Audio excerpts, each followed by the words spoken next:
The premise of today's hearing that has been intentionally propagated by certain people through the years since Roe is that abortion is not just legal, but a fundamental right.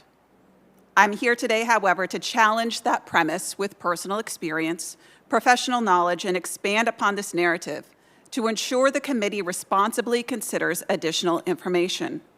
With this additional perspective, I encourage you to ask yourself, how can access to abortion, the very act that should have ended my life, simultaneously be my fundamental right to exercise?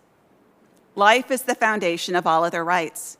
The very fact that this hearing is being held shows that everyone in this room was granted the privilege to retain that right, a privilege I was denied, a privilege my unprotected population of abortion survivors were denied, a right that thousands of unborn children will be denied the privilege of having today alone, the privilege of having a day you were born, not a day you were aborted, the privilege of a birthday, not a day you were accidentally born alive after the abortion failed. I know this is an issue we're all passionate about, but this privilege is one that's really easy for most people to overlook. The abortion industry speaks ambiguously about the science of when life begins and what abortion does, but the reality is much clearer. You were as much you in your mother's womb as you were the day you were born, and as you are today. And I was as much me 43 years ago when I was targeted for abortion as I am today. My earliest stages, though, were very different than yours because they were interrupted by abortion. In August of 1977, my biological mother, a 19-year-old college student named Ruth, had a saline infusion abortion forced upon her by her mother, a prominent nurse in their community, with the help of her colleague, the local abortionist. This procedure involved injecting a toxic salt solution into the amniotic fluid meant to protect my fragile body, to instead poison and scald me to death. I soaked in that toxic salt solution for 5 days as they tried time and time again to induce Ruth's labor with me.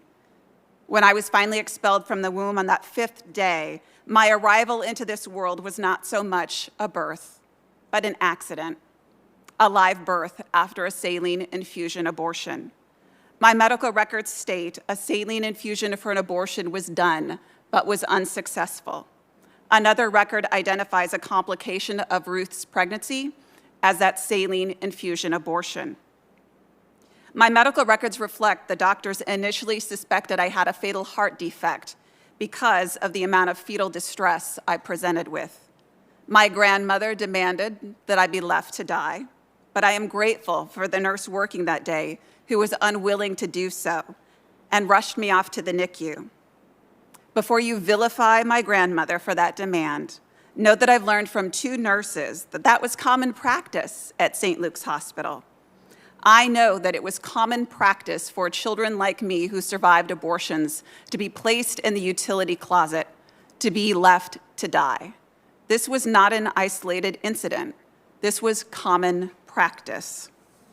I suffered from severe respiratory problems, jaundice, seizures. I weighed 2 pounds, 14 ounces, which is what led a neonatologist to remark in my records. He estimated I was probably more like 31 weeks gestation, not the 18 to 20 weeks that the abortionist had indicated. I can tell you I hear this quite frequently in my population of abortion survivors that we work with through the Abortion Survivors Network.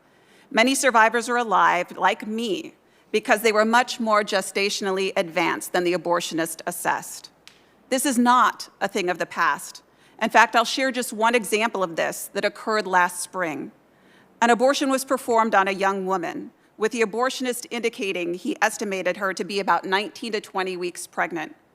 After experiencing severe pain when the laminaria were inserted to dilate her cervix for the abortion, she changed her mind and didn't return.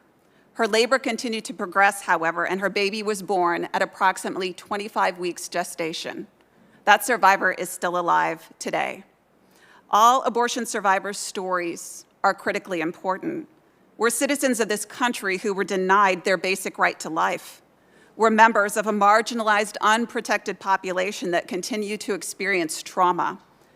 As abortion access is lauded as a right to be pursued, as our tax dollars go to fund the very act meant to end our lives, which has left deep emotional, mental, and for many, physical scars, as our experiences and suffering are overlooked or played down as political fodder.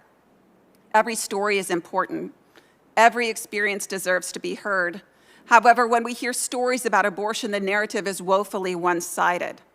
I'm here today to ask if there's space in this abortion narrative for stories like mine, the men and women who are alive today after surviving failed abortion procedures.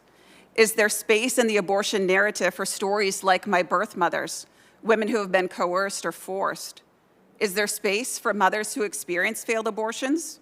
Do we ever create space for the stories of women who regret their abortions? What would happen if we did? In closing, I would ask you to consider with me a lingering question that I wrestle with every single day. How do you reconcile my rights as a woman who survived a failed abortion with what's being discussed here today? We must have a conversation about this going forward in our country. Thank you. Thank you.